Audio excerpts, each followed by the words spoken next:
চেয়েছেই ছেলেরা, কিছুই হয় নাই, হচ্ছে না।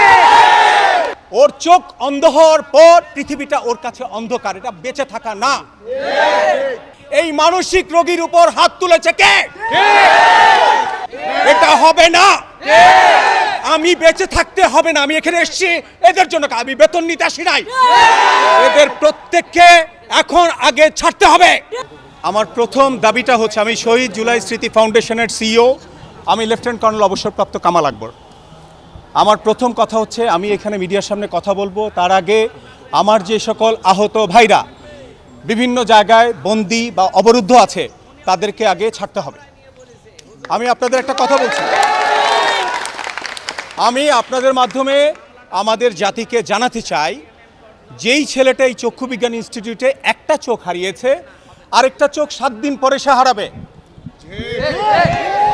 পৃথিবীর আলো সে দেখবে না। ওর গায়ে কে হাত তুলেছে এটা জাতিকে জানাবো।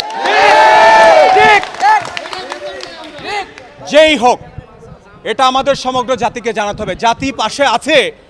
এখানে কিছু দুরভিসন্ধিমূলক চক্র আমার শহীদের গায়ে হাত দিবে, যে হাত দিয়েছে, পা দিয়েছে, 1 চোখ 2 চোখ জীবন সব দিয়েছে। আর কত চান? আর কি চান?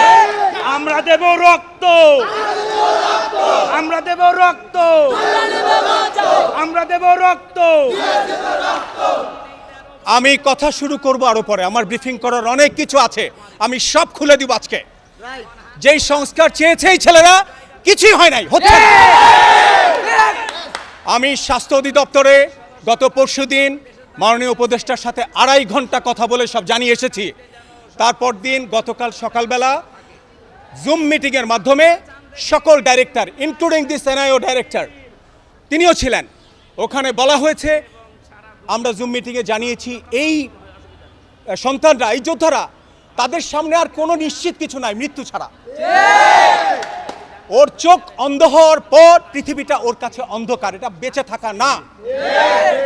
সেই ছেলেকে নিয়ে যদি কেউ রাজনীতি করে বা অবহেলা করে, জাতি সেটা দেখবে, এবং আমরা বসে থাকবো না।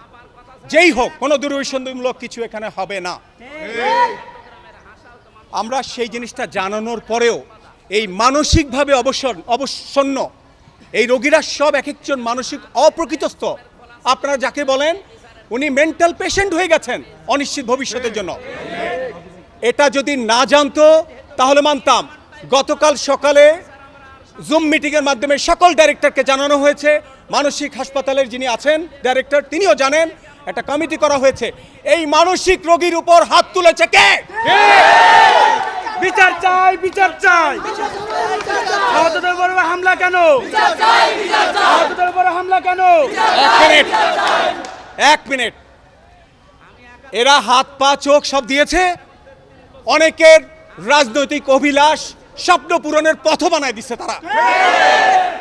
আর সেই রাজনৈতিক স্বপ্ন পূরণের মোহে কিছু ইন্ধন এখানে কাজ করছে। এটা হবে না। আমি বেঁচে থাকতে হবে না, আমি এখানে এসেছি এদের জন্য, আমি বেতন নিতে আসি নাই। এদের প্রত্যেককে এখন আগে ছাড়তে হবে। এর আগে আমি এখান থেকে সরব না।